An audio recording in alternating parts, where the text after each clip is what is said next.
The morning sun cast long shadows across London's busy streets as Marcus Chen adjusted his expensive camera for the 10th time. At 28 years old, with spiky black hair and designer clothes that screamed influencer, he stood out among the regular tourists near Buckingham Palace. His face showed the kind of excitement that usually meant trouble was coming. Is the live stream working?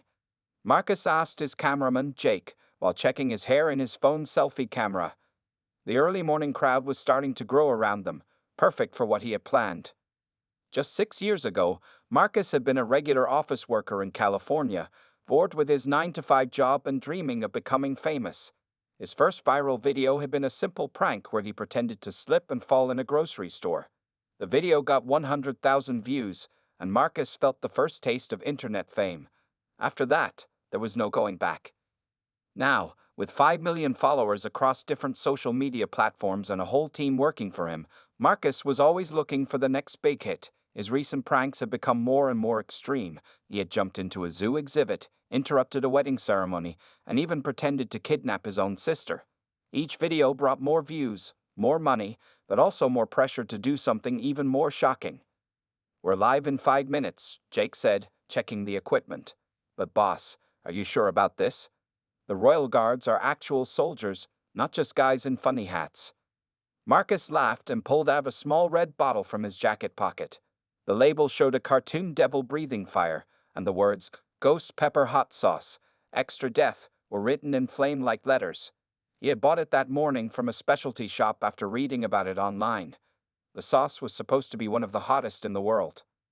"Trust me, this is going to break the internet," Marcus said, tossing the bottle from hand to hand.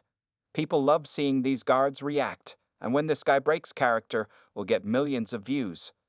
His producer, Sarah, who had worked with him for 3 years, stepped forward with worry on her face.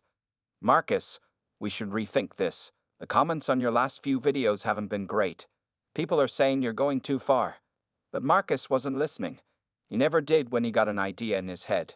His eyes were fixed on the Royal Guard standing perfectly still at his post, wearing the famous red uniform and tall black bearskin hat. The guard's face showed no emotion, like a statue in a museum. "Look at these views already," Marcus said, checking his phone. 10,000 people watching, and we haven't even started. Imagine when I make that guard move. It's going to be epic." The morning air was cool, but Marcus was sweating with excitement. He had spent thousands of dollars to fly his team to London for this video. The hotel rooms were expensive, the equipment even more so, but he knew it would be worth it. His sponsor had promised a huge bonus if this video hit 5 million views in the first day. "Camera battery at 100%, Jake reported. "Audio levels good. We're ready to go live." Marcus straightened his designer jacket and practiced his famous smile, the one that had earned him millions of followers and countless sponsorship deals. Behind him, Buckingham Palace stood tall and proud, its windows reflecting the morning sun. Tourists were gathering, many already recognizing him from social media, phones coming out to record whatever was about to happen. "Remember when we used to just make funny videos at the mall?" Sarah asked quietly, trying one last time to change his mind. Those were good times, and nobody got hurt. But Marcus was already walking toward the guard, hot sauce bottle hidden in his palm. In his mind, he could already see the video title. Insane, REACTION, Royal Guard loses it. His heart was beating fast, not from fear but from excitement. This would be his biggest video yet, he was sure of it. He didn't know that in less than an hour, his life would change forever. He couldn't see that his next few steps would destroy everything he had built over the last 6 years. All he could think about was the views, the likes, the comments, and the rush of another viral moment. "Let's make history," he whispered to himself, and stepped forward into what would become the biggest mistake of his life. Marcus walked closer to the Royal Guard, his expensive shoes clicking against the pavement. The guard, Private James Harrison, stood perfectly still, his eyes focused straight ahead. He had been standing there for 2 hours already, trained to ignore the tourists who always tried to make him move or smile. "Hey there, my friend." Marcus called out loudly, making sure his wireless microphone picked up every word. "I'm here to make you famous." Behind him, Jake moved the camera closer, getting the perfect angle of both Marcus and the guard in the same shot. The live stream counter kept climbing. 15,000 people were now watching, and the comments were flooding in faster than anyone could read them. Some viewers were excited, expecting another classic Marcus Chen prank. Others were already warning him to be careful. Marcus started his usual routine, the one that had worked in so many videos before. He danced in front of the guard, made funny faces, and told jokes. Private Harrison didn't move a muscle. Years of military training had prepared him for exactly this kind of situation. "Come on, man, give us a smile," Marcus said, moving even closer. The hot sauce bottle felt heavy in his pocket. He could feel his heart beating faster as more and more tourists gathered around to watch. Some recognized him and started recording with their phones. 5 minutes in, and he hasn't even blinked. Marcus announced to his live audience, "But don't worry, guys. I got something special planned." He winked at the camera, and the comment section exploded with curiosity. Sarah watched nervously from behind the camera. She could see other guards in the distance starting to pay attention to the scene. "Marcus," she called out quietly, "maybe we should wrap this up." But Marcus wasn't listening. The number of live viewers had now reached 20,000, and he could practically feel the video going viral. He pulled out the hot sauce bottle, making sure the camera could see the devil logo clearly. "Ladies and gentlemen," he announced, like a showman in a circus, "let's see if our friend here can handle a little heat." The comments started coming in even faster. Some viewers were begging him to stop, while others cheered him on.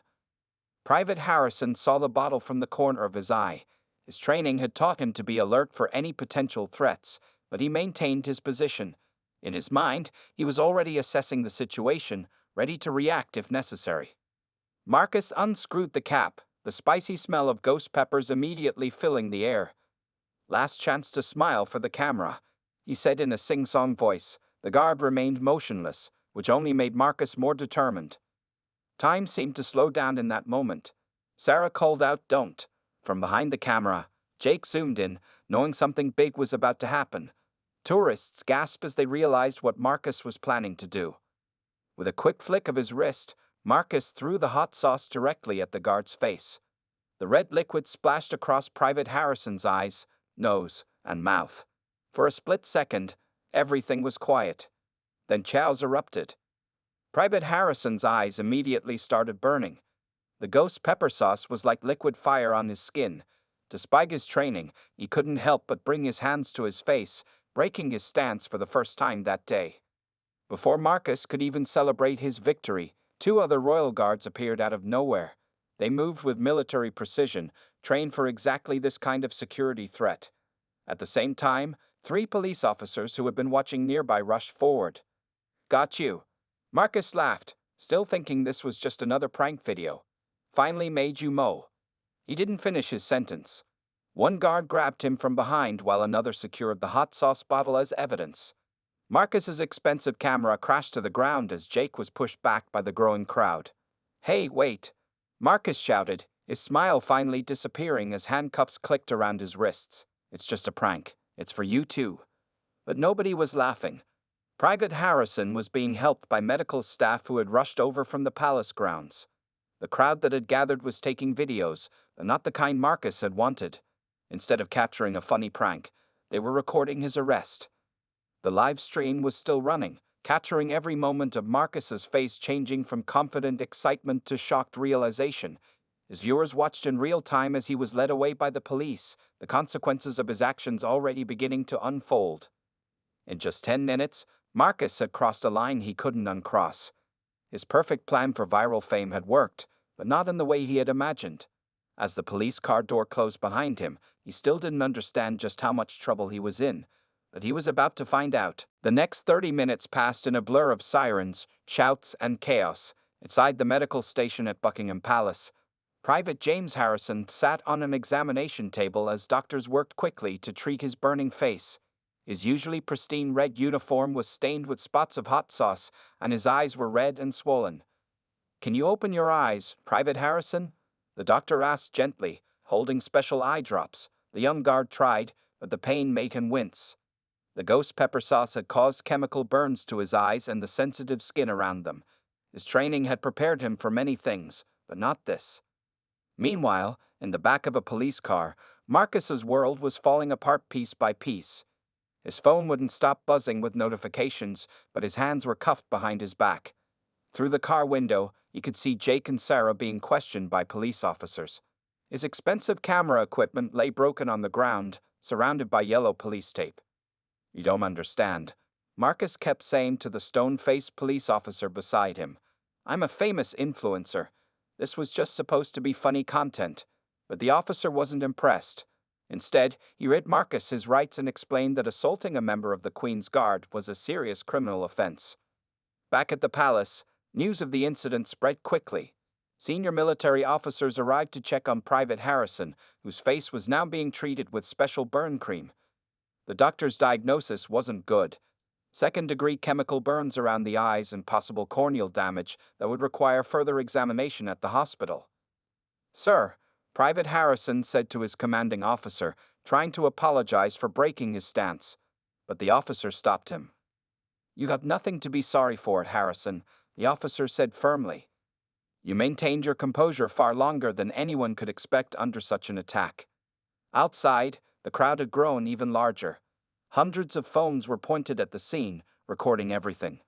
Marcus's live stream was still running, left on by Jake in the chaos, and had now reached over 100,000 viewers. But instead of the funny viral video Marcus had hoped for, people were watching his downfall in real time. Sarah sat on a nearby bench, her head in her hands. She had worked with Marcus for 3 years and had seen his pranks get more and more dangerous. Now, as she watched the police collecting evidence and interviewing witnesses, she realized she should have tried harder to stop him. "The video is everywhere," Jake said, showing her his phone. In just 30 minutes, clips of the incident had spread across every social media platform. The comments were overwhelmingly negative, with people calling for Marcus to be punished. His loyal fans, who usually defended his pranks, were mostly silent. At the palace gates, a police spokesperson was already giving a statement to gathered reporters. At approximately 9:45 this morning, a tourist attacked a member of the Queen's Guard with a dangerous chemical substance. The suspect is in custody, and the injured guard is receiving medical attention. "We are treating this as a serious assault." Inside the medical station, doctors were preparing Private Harrison for transfer to a nearby hospital. His eyes needed to be examined by specialists to check for lasting damage. Despite the pain, he remained composed, just as his military training had taught him. "Your eyes may be sensitive to light for several weeks," the doctor explained, placing protective patches over them, "and there might be some scarring on your face. We'll know more after the hospital examination." As Private Harrison was helped into an ambulance, news helicopters circled overhead. This wasn't just a viral video anymore. It was becoming an international incident. The attack on a royal guard, a symbol of British tradition, was quickly becoming a diplomatic embarrassment. Marcus, now being driven to the police station, finally began to understand the seriousness of what he had done. Through the police car window, he could see his face on a news ticker running across a building's electronic display. A hot sauce bottle, now sealed in an evidence bag, sat in the front seat. His grand plan for viral fame had worked, but not in the way he had imagined. As the ambulance sirens faded into the distance and the police car turned a corner toward the station, the full impact of those 10 minutes began to sink in. This wasn't a prank that could be fixed with an apology video. This was real life, with real consequences, and Marcus was about to face all of them. The holding cell at London's police station was nothing like the luxury hotel room Marcus had booked for his stay. The cold bench he sat on was a far cry from the comfortable king-size bed he should have been sleeping in that night. His designer clothes, which had cost more than most people's monthly salary, now felt out of place in the stark concrete room. "Mr. Chen," a serious-looking detective said, entering the cell with a folder. "I'm Detective Williams. Would you like to explain why you thought it was appropriate to assault a member of the Queen's Guard?" Marcus shifted uncomfortably. The reality of his situation was finally starting to sink in. It was just supposed to be a funny video, he mumbled, but even he could hear how weak that excuse sounded now. The detective opened his folder, revealing printed screenshots from Marcus's previous videos. "We've been looking at your social media history," he said. "It shows a pattern of increasingly dangerous behavior. This isn't just about today's incident anymore." Meanwhile, at the hospital, Private Harrison was undergoing detailed eye examinations. The doctors' faces were grim as they looked at the test results. The ghost pepper sauce had caused significant irritation to his corneas, and there was concern about possible long-term damage to his vision. Back at the police station, Marcus's situation was getting worse by the hour. His passport had been confiscated, and the judge had denied him bail, considering him a flight risk due to his wealth and international connections. His phone call to his parents in California had been one of the hardest conversations of his life. "Mom, I messed up," he had said, his voice cracking. "I really messed up this time."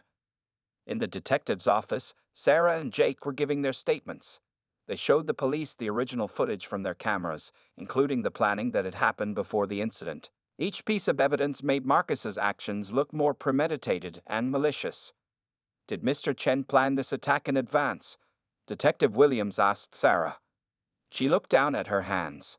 "He bought the hot sauce specifically for the video," she admitted. "We tried to talk him out of it, but he wouldn't listen.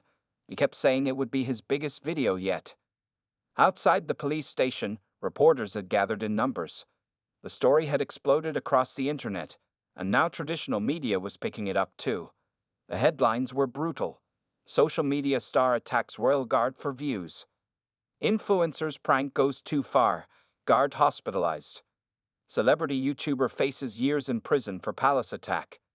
Marcus's social media accounts were in chaos. His latest video, which had captured everything live, had indeed gone viral, but not in the way he had hoped. Millions of people were watching his downfall, and the comments were ruthless. His follower count, which he had worked years to build, was dropping by thousands every hour. In another part of London, Marcus's sponsors were scrambling to distance themselves from him. The first email arrived that evening. "Due to recent events, we are terminating our partnership effectively immediately." Then another, and another. By nightfall, he had lost every sponsorship deal he had. His lawyer, hastily hired by his parents, didn't have good news either. "The charges are serious," she explained through the cell bars. "Assault on a military officer, breach of the peace, premeditated attack with a chemical substance. The prosecution is pushing for the maximum sentence." As night fell over London, Marcus sat alone in his cell, the events of the day playing over and over in his mind. His phone, wallet, and everything else had been taken away. All he had now were his thoughts and the growing realization of how badly he had ruined his life. In the hospital, Private Harrison was being kept overnight for observation. His family had arrived, worried and angry about what had happened to them. The doctors had explained that while he would likely recover, there might be lasting sensitivity in his eyes, and his face would carry scars from the chemical burns. Marcus's viral moment had finally come, but instead of fame and fortune, it had brought him handcuffs and a criminal record. As he lay on the hard cell bed that night, he realized that his social media empire wasn't just crumbling. It was exploding in his face, just like the hot sauce he had so foolishly thrown at an innocent man doing his duty. The next morning, Marcus's face was everywhere. Every news channel, website, and social media platform seemed to be talking about the hot sauce attacker. His viral moment had come, but it felt more like a nightmare than a dream come true. In his cell, Marcus watched on a small TV as a news anchor reported on his story. Social media influencer Marcus Chen, known for his extreme pranks, is facing serious charges after attacking a royal guard with dangerous hot sauce. The incident has sparked international outrage and discussions about the dangerous lengths some influencers go to for views. The comment sections on his social media accounts have become a war zone. His most loyal fans, who used to defend his wildest pranks, were now turning against him. One comment with over 100,000 likes read, "I used to think his pranks were funny, but this is just cruel." Unfollowed. Another said, "He deserves to go to jail. You don't attack people for views." Sarah sat in her hotel room, watching her phone blow up with messages. Other YouTubers and influencers were calling her, wanting inside information about what had happened. Some news channels were offering money for exclusive interviews, but she couldn't stop thinking about how she should have tried harder to stop Marcus that morning. "I knew something bad would happen eventually," she told Jake over the phone. "His pranks kept getting more dangerous. Remember when he almost got arrested for that fake kidnapping video?" Jake, who was packing up their damaged camera equipment, sighed. "Yeah, but this time he went too far. Did you see what people found? They're digging up all his old videos now." He was right. Internet detectives had started going through Marcus's entire video history. They found clips of him harassing store workers, scaring elderly people, and causing public disturbances. Videos that had once seemed funny to his followers now looked mean and cruel. Someone had made a compilation titled Marcus Chen's History of Harassment that was getting millions of views. In California, Marcus's parents were dealing with their own nightmare. Reporters camped outside their house, and angry internet users had found their phone numbers and email addresses. His mother had to delete her social media accounts after receiving hundreds of hateful messages. "We didn't raise him to be like this," his father told a reporter who caught him outside their house. "We're ashamed of what he did, and we're sorry to the guard and his family."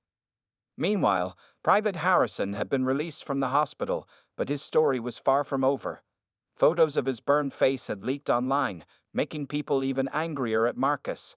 Military veterans groups were calling for the maximum punishment, and a fundraiser for Harrison's medical bills had raised over $100,000 in just one day.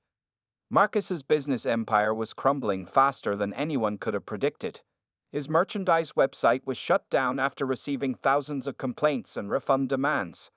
The company that handled his online store sent him an email. "Due to unprecedented negative feedback and potential legal issues, we can no longer support your brand." His talent agency, which had helped him build his career over the past 6 years, released a public statement. "We have terminated all relationships with Marcus Chen. His actions go against everything we stand for as an agency. We extend our deepest apologies to Private Harrison and the Royal Guard." Even Marcus's old videos were being removed from platforms. Video sharing sites were taking down his content after receiving mass reports for harassment and dangerous behavior. 6 years of content, millions of views, and countless hours of work were disappearing before his eyes. In his cell, Marcus couldn't do anything but watch it all fall apart. His lawyer had advised him not to make any public statements, but his silence only made people angrier. Someone had started a petition to ban Marcus Chen from all social media platforms, and it already had over 500,000 signatures. The worst part was reading what people were saying about his character. "He's not just a prankster who went too far," one viral post read. "Look at his videos. He's been bullying and harassing people for years. We just didn't see it until now." As the sun set on his second day in custody, Marcus realized that the internet fame he had chased for so long had finally caught up with him. But instead of lifting him higher, it was burying him under an avalanche of consequences that no apology video could fix. 1 week had passed since the hot sauce incident, and Marcus's world continued to crumble from inside his jail cell. The small concrete room had become his entire world, so different from the luxurious lifestyle he had enjoyed just days ago. His designer clothes had been replaced by standard prison wear, and his carefully styled hair was now messy and unkempt. That morning, his lawyer arrived with more bad news. She carried a thick folder filled with papers, each one seeming to add to Marcus's growing list of problems. "Your bank accounts are frozen," she explained, watching Marcus's face turn pale. "Several thousand people filed fraud complaints about your merchandise, claiming they never received their orders. The bank is investigating all your transactions." Marcus sank down onto his hard bed. "But I have bills to pay. My apartment in California, my car payments." His voice trailed off as he realized how trivial these concerns sounded now. The lawyer wasn't finished. "That's not all. Your landlord saw the news and is terminating your lease. They don't want the negative publicity. And your car was reportedly vandalized outside your parents' house yesterday." Outside the prison walls, the internet had not forgotten about Marcus. His story had become a cautionary tale, discussed in university classes about social media ethics. Marketing professors were using his downfall as an example of how quickly an influencer's empire could collapse. "Remember all those exclusive restaurant deals I had?" Marcus asked his lawyer. "The paid promotions that were scheduled for next month?" She shook her head. "All cancelled. Most companies have already signed contracts with other influencers. Your reputation?" She paused, trying to find gentle words but failing. "Well, no brand wants to be associated with what happened." Meanwhile, his former team was dealing with their own challenges. Sarah had received job offers from other influencers, but many were afraid to hire someone associated with the incident. Jake's expensive camera equipment, damaged during Marcus's arrest, wasn't covered by insurance because it was damaged during an illegal act. Marcus's phone, when his lawyer showed it to him, had over 10,000 unread messages. Most were hate mail. His email inbox was so full it had stopped accepting new messages. Even his gaming accounts had been banned after thousands of players reported him. "Your parents called again," the lawyer said softly. "They're selling their car to help pay for your legal fees. The media won't leave them alone, and your father's boss asked him to take a leave of absence until this dies down." That news hit Marcus harder than anything else. His parents, who had always supported his dreams, were now suffering because of his foolish actions. His mother had to change her phone number 3 times because of harassment. His younger sister was being bullied at school, with classmates calling her the hot sauce girl's brother. Later that day, a court psychiatrist came to evaluate Marcus. "Tell me about the morning of the incident," she said, watching him carefully. "What were you thinking?" Marcus stared at the floor. "I just wanted more views," he said quietly. Each video had to be bigger than the last one, more shocking, more extreme. The normal pranks weren't getting enough attention anymore. The psychiatrist wrote something in her notebook.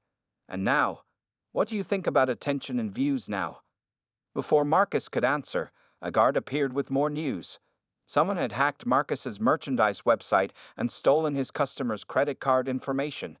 Now he was facing potential lawsuits from thousands of angry customers.